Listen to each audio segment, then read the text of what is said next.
ಸಂಜೆಯೊಳಗೆ ಕಾಂಗ್ರೆಸ್ ಮೊದಲ ಪಟ್ಟಿ ರಿಲೀಸ್. ಪಟ್ಟಿ ಬಿಡುಗಡೆ ಮುನ್ನವೇ ಬೆಂಗಳೂರಿಗೆ ಸಿಎಂ ವಾಪಸ್. ಬಿಜೆಪಿ ಎರಡನೇ ಪಟ್ಟಿಯೂ ಹಿಂದೆ ಬಿಡುಗಡೆ ಸಾಧ್ಯತೆ.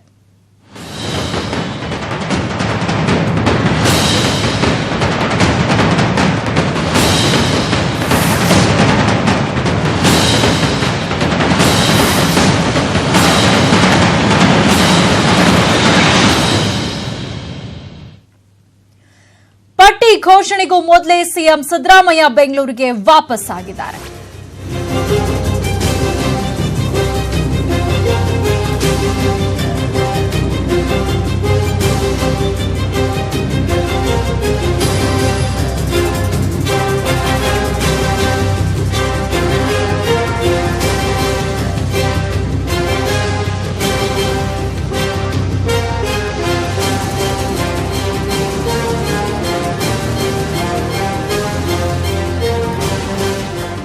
ಪಟ್ಟಿ ಘೋಷಣೆಗೂ ಮೊದಲೇ ಸಿಎಂ ಬೆಂಗಳೂರಿಗೆ ವಾಪಸ್ ಆಗಿದ್ದಾರೆ. ಸಿಎಂ ಜೊತೆ ಪರಮೇಶ್ವರ್, ವೇಣುಗೋಪಾಲ್ ಕೂಡ ಬೆಂಗಳೂರಿಗೆ ಆಗಮಿಸಿದ್ದಾರೆ. ಮಧ್ಯಾಹ್ನ ಪಟ್ಟಿ ಘೋಷಣೆಗೂ ಮೊದಲೇ ದಿಲ್ಲಿಯಿಂದ ಸಿಎಂ ಸಿದ್ದರಾಮಯ್ಯ ವಾಪಸ್ ಆಗಿದ್ದಾರೆ. ತುರ್ತು ಕಾರ್ಯಕ್ರಮದ ನಿಮಿತ್ತ ಬೆಂಗಳೂರಿಗೆ ಸಿದ್ದರಾಮಯ್ಯ ವಾಪಸ್ ಆಗಿದ್ದಾರೆ. ನಿನ್ನೆ ರಾತ್ರಿಯೇ 199 ಕ್ಷೇತ್ರಗಳ ಅಭ್ಯರ್ಥಿಗಳ ಪಟ್ಟಿಯನ್ನ ಫೈನಲ್ ಮಾಡಲಾಗಿದೆ. ಉಳಿದ 24 ಕ್ಷೇತ್ರಗಳ ಅಭ್ಯರ್ಥಿಗಳ ಆಯ್ಕೆಗೆ ಕೊನೆ ಕ್ಷಣದ ಸರ್ಕಸ್ ನಡೀತಾ ಇದೆ.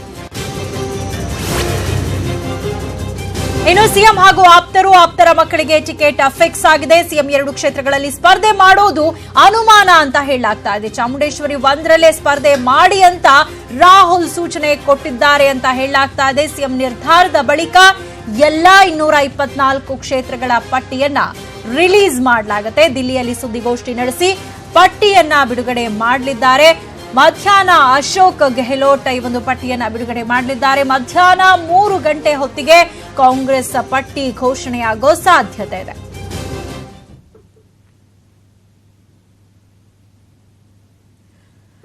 ಈ ಬಗ್ಗೆ ಮತ್ತಷ್ಟು ಮಾಹಿತಿಯನ್ನು ಪಡೆಯೋಣ. ನಮ್ಮ ಪ್ರತಿನಿಧಿ ಧರಣೇಶ್ ದೆಹಲಿಯಿಂದ ನಮ್ಮ ಜೊತೆ ನೇರ ಸಂಪರ್ಕಕ್ಕೆ ಬಂದಿದ್ದಾರೆ. ಧರಣೇಶ್, ನಿನ್ನೆ ಪರಮೇಶ್ವರ್ ಅವರು ಮಾತನಾಡ್ತಾ ಎಲ್ಲವನ್ನ ಮುಗಿಸಿ ಪಟ್ಟಿ ರಿಲೀಸ್ ಮಾಡಿಯೇ ನಾವು ವಾಪಸ್ ಹೊರಡೋದು ಅಂತ ಹೇಳಿದ್ರು. ಆದ್ರೆ ಇದೀಗ ಅವರೆಲ್ಲರೂ ಕೂಡ ವಾಪಸ್ ಆಗ್ತಾ ಇದ್ದಾರೆ. ಸಡನ್ ಆಗಿ ಯಾಕೆ ವಾಪಸ್ ಬಂದಿದ್ದು? ಆಲ್ಮೋಸ್ಟ್ ಎಲ್ಲ 223 ಕ್ಷೇತ್ರಗಳ ಒಂದು ಹೆಸರುಗಳು ಕೂಡ ಫೈನಲೈಸ್ ಆಗಿದೆಯಾ? ಪಟ್ಟಿ ವಿಚಾರಕ್ಕೆ ಸಂಬಂಧಪಟ್ಟ ಹಾಗೆ ಏನ್ ಮಾಹಿತಿ ಲಭ್ಯ ಆಗ್ತಾ ಇದೆ?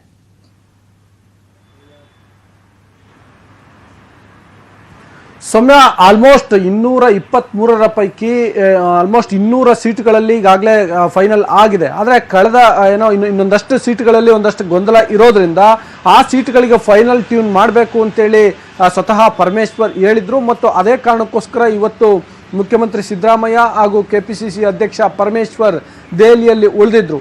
ಈಗ ಅದನ್ನ ಫೋನ್ ಮುಖಾಂತರ ಅಥವಾ ಯಾವ ನಾಯಕರ ಸಂಬಂಧಪಟ್ಟಂತೆ ಸಮಸ್ಯೆಗಳಿದಾವೆ ಆ ನಾಯಕರ ಜೊತೆ ಮಾತನಾಡಿ ಆ ಫೈನ್ ಟ್ಯೂನ್ ಮಾಡುವಂತ ಕೆಲಸವನ್ನು ಕೂಡ ಪೂರ್ಣಗೊಳಿಸಿದ್ದಾರೆ ಅಂತ ಎನ್ನುವಂತಹ ಮಾಹಿತಿಗಳು ಈಗ ಲಭ್ಯ ಆಗ್ತಿದ್ದಾವೆ. ಮಧ್ಯಾಹ್ನ 3 ಗಂಟೆಗೆ ಮುಖ್ಯಮಂತ್ರಿ ಸಿದ್ದರಾಮಯ್ಯ, ಪಿಸಿಸಿ ಅಧ್ಯಕ್ಷರಾಗಿರುವಂತಹ ಡಾಕ್ಟರ್ ಜಿ ಪರಮೇಶ್ವರ್ ಹಾಗೂ ರಾಜ್ಯ ಕಾಂಗ್ರೆಸ್ ಉಸ್ತುವಾರಿಯಾಗಿರುವಂತಹ ಕೆಸಿ ವೇಣುಗೋಪಾಲ್ ಮೂವರು ಕೂಡ ಜಂಟಿ ಪತ್ರಿಕಾಗೋಷ್ಠಿಯನ್ನು ಉದ್ದೇಶಿಸಿ ಈ ಪಟ್ಟಿ ರಿಲೀಸ್ ಅನ್ನ ಮಾಡಬೇಕಿತ್ತು.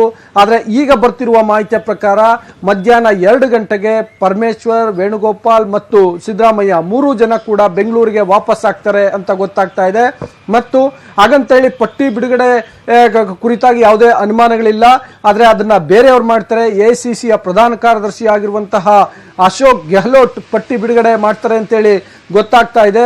ಅಂದ್ರೆ ತುರ್ತು ಕೆಲಸ ಇರುವ ಕಾರಣಕ್ಕೋಸ್ಕರ ಕೆಸಿ ವೇಣುಗೋಪಾಲ್ ಅವರು ಬೆಂಗಳೂರಿನಿಂದ ಕೇರಳಕ್ಕೆ ತೆರಳಬೇಕು.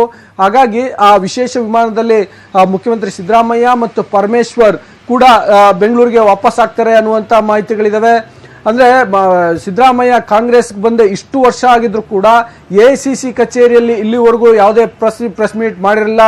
ಅವರ ಮೊದಲ ಪ್ರೆಸ್ ಮೀಟ್ ಎಐಸಿಸಿ ಕಚೇರಿಯಲ್ಲಿ ಇವತ್ತು ಆಗುತ್ತೆ ಅಂತ ಹೇಳಲಾಗ್ತಾ ಇತ್ತು. ಆದ್ರೆ ಈಗ ಅದು ಕೂಡ ರದ್ದಾಗಿದೆ. ಸಿದ್ದರಾಮಯ್ಯ ಮತ್ತಿತರರು ಎಲ್ಲರೂ ಕೂಡ ಬೆಂಗಳೂರಿಗೆ ವಾಪಸ್ ಆಗ್ತಿದ್ದಾರೆ. ಪಟ್ಟಿ ಬಿಡುಗಡೆಗೆ ಕ್ಷಣಗಣನೆ ಶುರುವಾಗಿದೆ ಸೌಮ್ಯ. ಈಗ ಇನ್ನು ಧರಣೇಶ್, ಅಪ್ಪ ಮಕ್ಕಳ ಟಿಕೆಟ್ ವಿಚಾರಕ್ಕೆ ಸಂಬಂಧಪಟ್ಟ ಹಾಗೆ ಯಾರ್ಯಾರಿಗೆ ಟಿಕೆಟ್ ಕನ್ಫರ್ಮ್ ಆಗಿದೆ? ಮತ್ತೊಂದು ಕಡೆ ಸಿಎಂ 2 ಕ್ಷೇತ್ರ ಅಲ್ಲ, ಕೇವಲ ಒಂದೇ ಕ್ಷೇತ್ರದಲ್ಲಿ ಸ್ಪರ್ಧೆ ಮಾಡೋದು ಅನ್ನುವಂತಹ ಒಂದು ಮಾಹಿತಿ ಕೂಡ ಸಿಗ್ತಾ ಇದೆ. ಸೊ ಇದಕ್ಕೆ ಸಂಬಂಧಪಟ್ಟ ಹಾಗೆ ಏನ್ ಖಚಿತ ಮಾಹಿತಿ ಇದೆ ಅಂತ?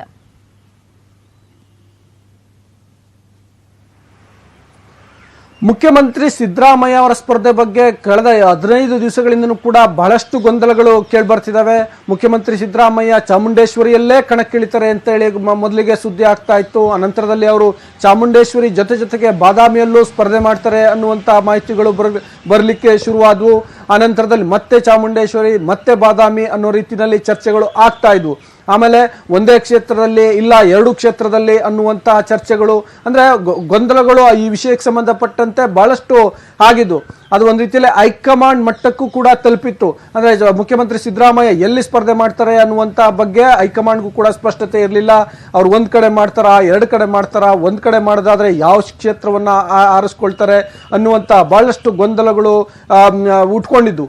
ಈಗ ಈ ಗೊಂದಲಕ್ಕೆ ತೆರೆ ಎಳಿಲೇಬೇಕು ಇವತ್ತು ಅನ್ನುವ ದೃಷ್ಟಿಯಲ್ಲಿ, ಯಾಕೆಂದ್ರೆ ಈಗಾಗಲೇ ಕಾಂಗ್ರೆಸ್ ಒಂದು ರೀತಿಯಲ್ಲಿ ಆ ಸಂದೇಶವನ್ನು ಕೊಟ್ಬಿಟ್ಟಿದೆ. ಇವತ್ತೇ ಎಲ್ಲ ಅಭ್ಯರ್ಥಿಗಳನ್ನ 224 ಕ್ಷೇತ್ರಗಳ ಪೈಕಿ 223 ಕ್ಷೇತ್ರಗಳಿಗೆ ಇವತ್ತೇ ಪಟ್ಟಿ ಬಿಡುಗಡೆ ಮಾಡ್ತೀವಿ ಅಂತೇಳಿ ಸಂದೇಶವನ್ನು ಕೊಟ್ಬಿಟ್ಟಿರೋದ್ರಿಂದ ಈ ಕ್ಷೇತ್ರಗಳಿಗೆ ಸಂಬಂಧಪಟ್ಟಂತೆ ಅಂದ್ರೆ ಚಾಮುಂಡೇಶ್ವರಿ ಹಾಗೂ ಬಾದಾಮಿ ಕ್ಷೇತ್ರಗಳಿಗೆ ಸಂಬಂಧಪಟ್ಟಂತೆ ಕೂಡ ನಿರ್ಧಾರವನ್ನು ತೆಗೆದುಕೊಳ್ಬೇಕಾಗತ್ತೆ. ಅದೇ ಹಿನ್ನೆಲೆಯಲ್ಲಿ ಮುಖ್ಯಮಂತ್ರಿ ಸಿದ್ದರಾಮಯ್ಯ ಅವರಿಗೆ ಎಸಿಸಿ ಅಧ್ಯಕ್ಷರಾಗಿರುವಂತಹ ರಾಹುಲ್ ಗಾಂಧಿ, ನೀವು ಇವತ್ತು ಒಂದು ನಿರ್ಧಾರಕ್ಕೆ ಬನ್ನಿ, ಅಥವಾ ಒಂದು ಚಾಮುಂಡೇಶ್ವರಿಯಲ್ಲಿ ಕಣಕ್ಕಿಳಿತೀನಿ ಅಂತ, ಅಥವಾ ಬಾದಾಮಿಯಲ್ಲೂ ಕಣಕ್ಕಿಳಿತೀನಿ ಅಂತ, ಅಥವಾ ಕೇವಲ ಬಾದಾಮಿಯಲ್ಲಿ ಮಾತ್ರ ನಾನು ಸ್ಪರ್ಧೆ ಮಾಡ್ತೀನಿ ಅಂತ, ಈ ತರದ ಯಾವ ನಿರ್ಧಾರವನ್ನಾದ್ರೂ ಸರಿ ನಿಮ್ಗೆ ಆ ನಿರ್ಧಾರವನ್ನ ತೆಗೆದುಕೊಳ್ಳಲಿಕ್ಕೆ ಸ್ವಾತಂತ್ರ್ಯ ಇದೆ. ಆದ್ರೆ ಅದು ಇವತ್ತೇ ಆಗ್ಬೇಕು ಅನ್ನುವ ಒಂದು ರೀತಿಯಲ್ಲಿ ಗಡುವನ್ನ ರಾಹುಲ್ ಗಾಂಧಿ ಸಿದ್ದರಾಮಯ್ಯ ಅವರಿಗೆ ನೀಡಿದ್ದಾರೆ. ಅದರಿಂದಾಗಿ ಇವತ್ತು ರಾಹುಲ್ ಗಾಂಧಿ ಅವರನ್ನ ಸಿದ್ದರಾಮಯ್ಯ ಭೇಟಿ ಮಾಡ್ತಾರೆ. ಭೇಟಿ ಮಾಡಿ ಅವರ ತಮ್ಮ ನಿಲುವನ್ನ ತಿಳಿಸ್ತಾರೆ, ಸ್ಪಷ್ಟಪಡಿಸ್ತಾರೆ ಅನ್ನುವಂತ ಮಾಹಿತಿಗಳು ಕೂಡ ಇದಾವೆ. ಮತ್ತು ನಾನು ಆಗ್ಲೇ ಹೇಳಿದಂತೆ 3 ಗಂಟೆಗೆ ಇವತ್ತು ಕಾಂಗ್ರೆಸ್ನ ಅಧಿಕೃತವಾಗಿ ಪಟ್ಟಿ ಬಿಡುಗಡೆ ಮಾಡುತ್ತೆ. ಸೊ ಅಷ್ಟರೊಳಗೆ ಮುಖ್ಯಮಂತ್ರಿ ಸಿದ್ದರಾಮಯ್ಯ ಅವರಿಗೆ ಏನೋ ರಾಹುಲ್ ಗಾಂಧಿ ಅವರಿಗೆ ತಮ್ಮ ನಿಲುವನ್ನ ತಿಳಿಸಬೇಕಾಗತ್ತೆ. ಸೌಮ್ಯ, ಧನ್ಯವಾದ ಧರಣೇಶ್ ತಮ್ಮೆಲ್ಲ ಮಾಹಿತಿಗೆ.